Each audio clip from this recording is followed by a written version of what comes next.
Olá, sejam todos muito bem-vindos ao canal Academia de Fisiologia.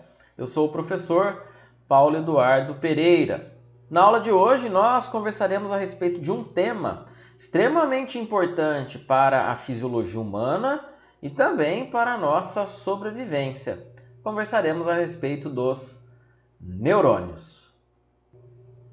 Os neurônios, ou células nervosas, são considerados a unidade funcional do sistema nervoso. E o que seria a unidade funcional?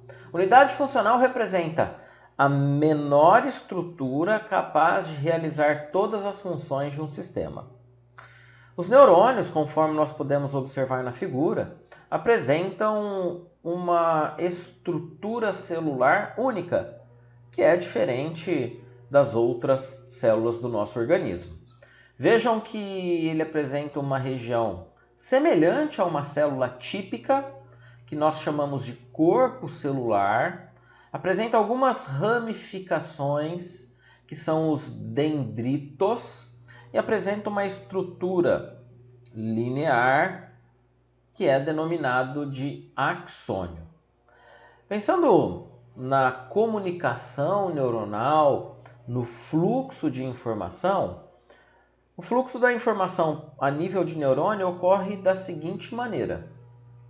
O sinal de entrada, por exemplo, o potencial de ação proveniente de outra célula, outro neurônio, ele acaba atingindo esse neurônio a partir dos dendritos, então o sinal de entrada vem pelos dendritos.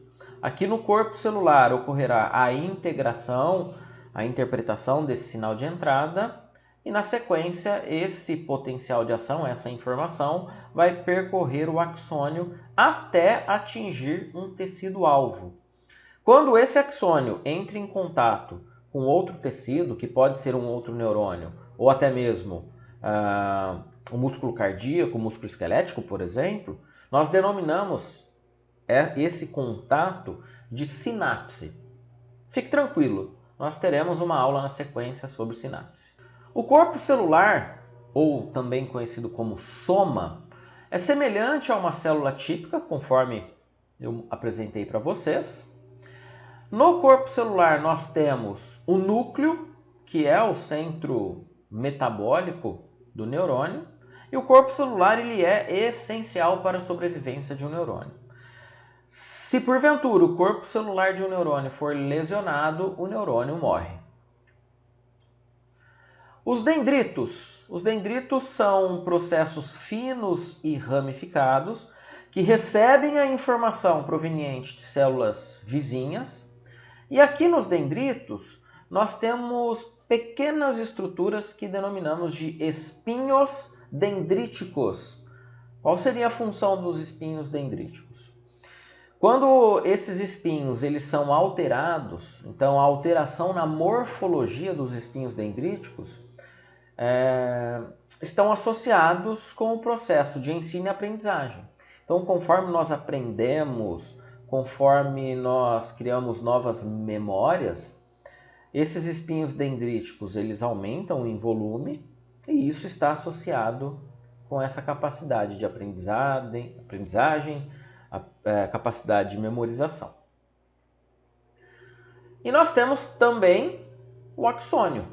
O axônio é um longo filamento que está presente nos neurônios, geralmente é a maior parte de um neurônio. Ele se origina no corpo celular em uma região denominada de cone axonal, e o axônio se divide nos terminais pré-sinápticos. Esses terminais pré-sinápticos, eles contêm as vesículas onde ficam armazenadas os neurotransmissores. E esses neurotransmissores serão liberados em uma sinapse, né, que é a comunicação entre esse neurônio e uma outra célula.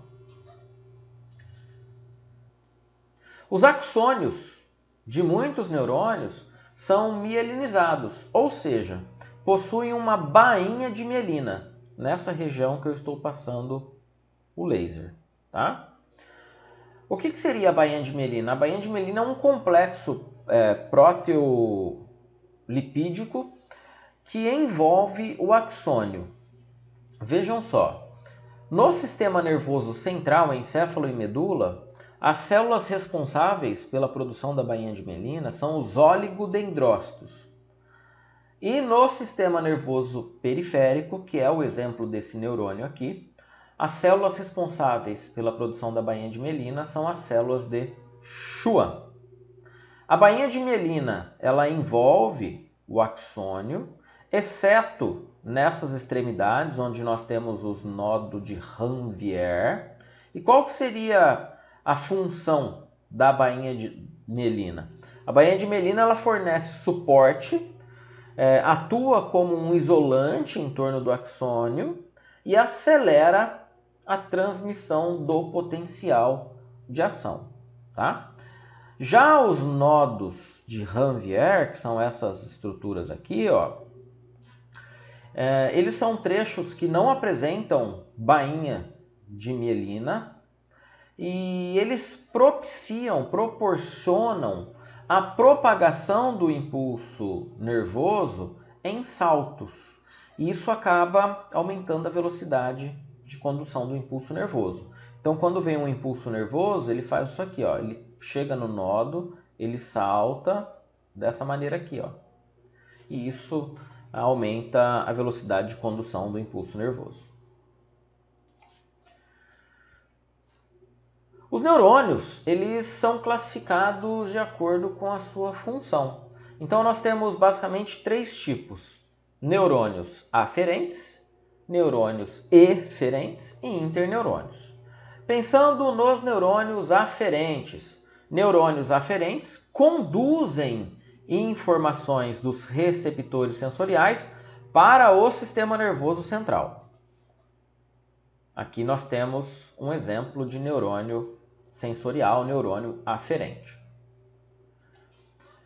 Neurônios eferentes conduzem o impulso nervoso do sistema nervoso central para o órgão efetuador, nesse caso aqui para o músculo esquelético. Então ele faz o caminho oposto do neurônio aferente.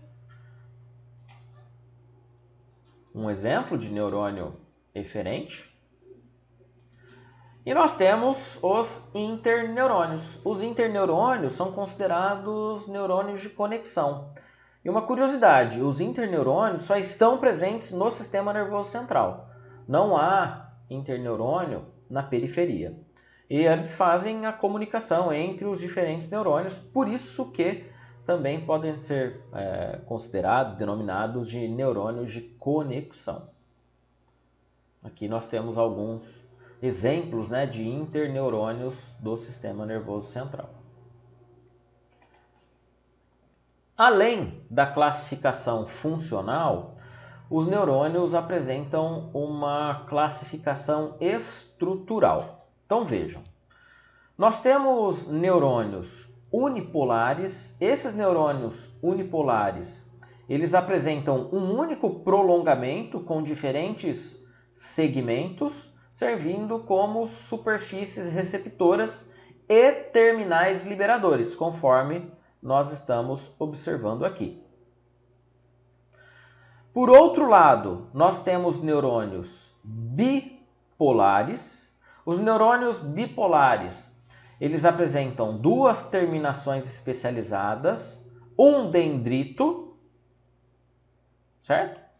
E um axônio que transmite a informação a partir da célula. Então aqui nós temos o dendrito e o axônio.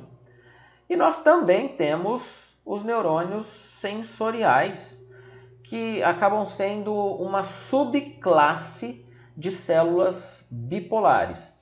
Esses neurônios sensoriais, eles são denominados de pseudo-unipolar. À medida com que a célula se desenvolve, nesse caso, uma única terminação acaba dividindo-se em 2, conforme nós estamos vendo aqui. Sendo que ambas, deste lado e deste lado de cá, atuam como um axônio. Então, um axônio conduz a informação para o sistema nervoso central e o outro para a pele, por exemplo. E por fim, nós temos os neurônios multipolares. Estes apresentam um axônio e vários dendritos, conforme nós podemos observar. Muito obrigado pela atenção. Nos vemos em nossa próxima aula. Até mais!